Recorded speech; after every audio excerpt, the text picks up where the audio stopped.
मैली चादर ओढ़ कैसे द्वार तुम्हारे। ये संत का अपना दर्शन है। पहली बात तो यह है कि हमें ये मालूम ही नहीं होता, हम इसका अनुभव नहीं करते कि हमारी चादर है कैसी। जिस दिन हमारे अनुभव में आ जाएगा, जिस दिन हम जान लेंगे कि मेरी चादर मैली है, उसी दिन से हमारी अध्यात्म की यात्रा शुरू हो जाएगी।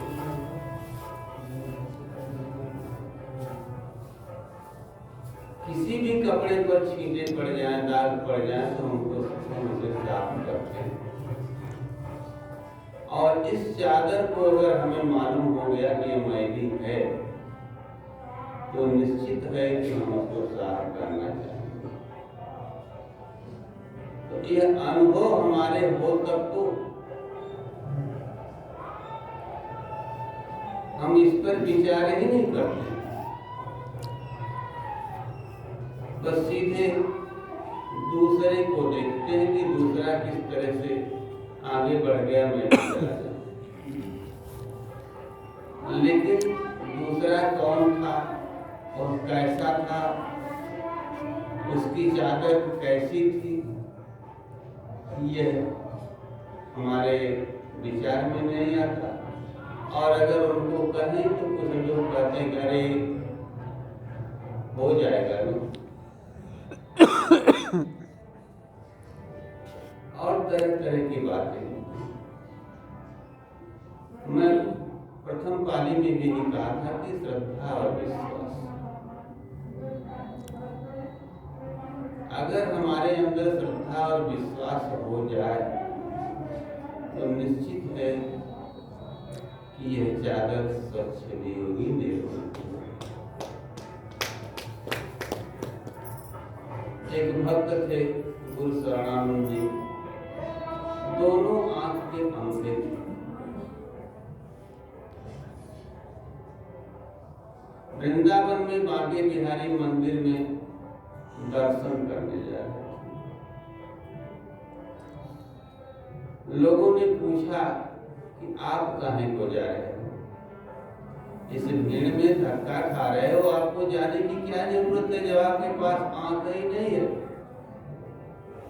उन्होंने जवाब दिया कि मेरे पास आंख नहीं है तो सही है, लेकिन जिसके पास जा रहा हूं उसके तो आंखें नहीं।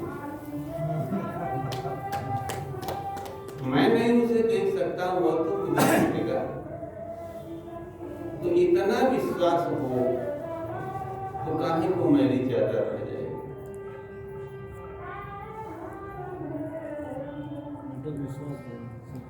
तो हम विश्वास और श्रद्धा के बिना चलते हैं, किसी कामना बस। और जब तक किसी कामना को लेकर चलेंगे तब तक ये चादर निर्मल नहीं। भगवान कृष्ण कहते हैं विहाय कामान्य सर्वान पुमान चलन्ति निःस्पृहः निर्ममो निरहंकार स्वशांतिम अधिगच्छति। ऐसा ब्राह्मी स्थिति पार्थ। ब्राह्मी स्थिति का मतलब है कि चादर आपकी निर्मल हो जाए। कब? जब सारी कामनाएं आपकी शांत हो जाए, जब आप इच्छा रहित हो जाए।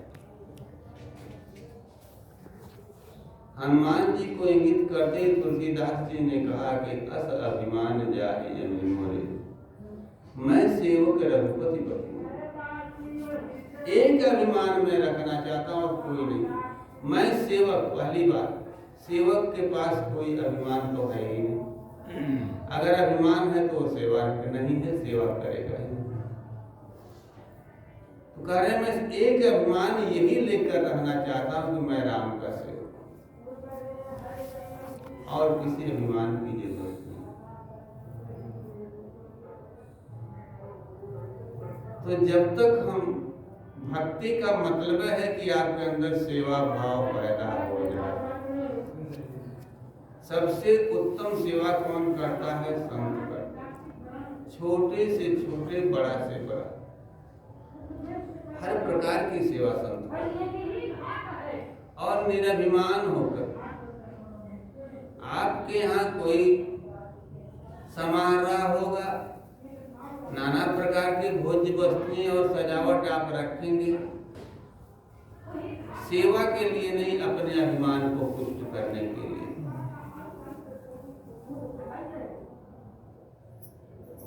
कि लोग समझे कि मेरी कोई हैसियत है। लेकिन संत है तो अपनी हैसियत को मिटा देता है। मिटा दो हस्ती अपनी, अगर कुछ मर्तबा है, अगर कुछ चाहते हो तो अपनी हस्ती को मिटा दो। आप घर देख लो, पिता को एक छोटा सा बच्चा मुंह पर मारता है, लात मारता है, हाथ मारता है, बाल नोचता है, अपना अपन के नाते आप उसको बुरा नहीं मानते हो। लेकिन वही बच्चा अगर बड़ा हो जाए तो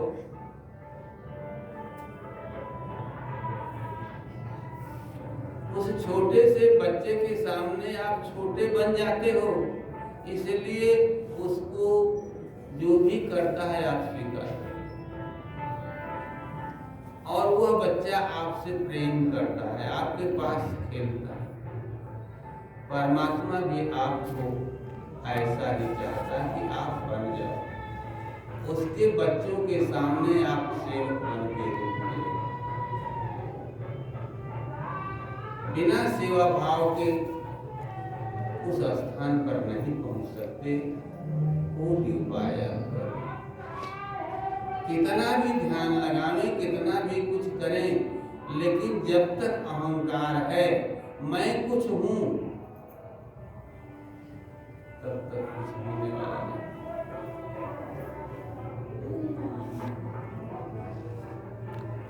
जितने हमारे यहाँ दृष्टांत हैं, कहानियां हैं, व्यवस्थाएं हैं, उनको अगर दूसरे रूप में आप लोग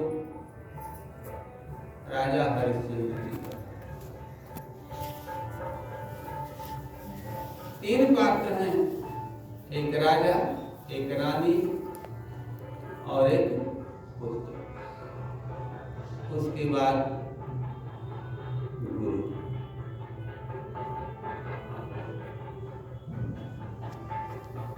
आप अपने ऊपर ले लो, जो कहते हैं हम अंतरंग में आएंगे, आपके शरीर में आपका मन ही रह जाए।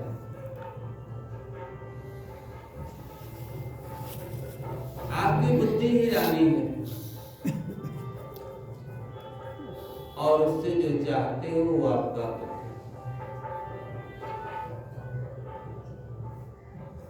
गुरु इसको कहाँ बेचता है?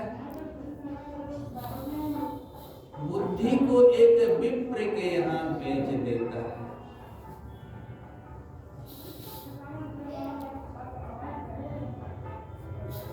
विप्र से तात्पर्य संत से। जब तक ये अहंकार की बुद्धि संत के यहाँ मजदूरी नहीं करेगी, संत के यहाँ पानी नहीं भरेगी, संत के यहाँ बर्तन नहीं साफ करेगी, तब तक यह बुद्धि निर्मल नहीं होगी। और बुद्धि निर्मल होगी, उसकी कामना शांत होगी, दुख मर जाएगा। कामना ही दुख की, मैं चाहता हूँ, मेरी चाह। बुद्धि निर्मल होते ही वो शांत हो, और तब इस राजा को दिखाई देता है यह मन जब तक श्मशान में नहीं पहुंचेगा, चारों तरफ केवल से मृत्यु ही मृत्यु ने दिखाई दे, अपना कोई न रहे, तब तक यह शांत नहीं, आपको शांति से बैठने नहीं देगा। मैंने सुना है कि एक नवविवाहित दंपति को गुरु से मिलने गए तो उन दोनों को लेकर के बनारस की बात है, मार्गारिका से श्मशान पर लेकर चला गया। पहला दिन ऐसे अशुभ जगह कौन भेजेगा? भाई शादी हुई वो भी श्मशान में जाकर बैठे, लेकिन वो दोनों को लेकर श्मशान में पहुंचा कि तुम्हारे जीवन की नई पारी शुरू हो रही है, तुम नया अध्याय शुरू करने जा रहे हो, ये अंतिम अध्याय भी देख लो। ये जो नया अध्याय शुरू कर रहे हो उसके पहले अंतिम अध्याय भी देख लो कि अंत में तुम्हें यहाँ आना ही पड़ेगा। उस गुरु ने समझाया कि अगर जीवन में कुछ भी करना चाहते हो, गृहस्थ आश्रम में भी रहो करो, लेकिन श्मशान को भी देखते रहो।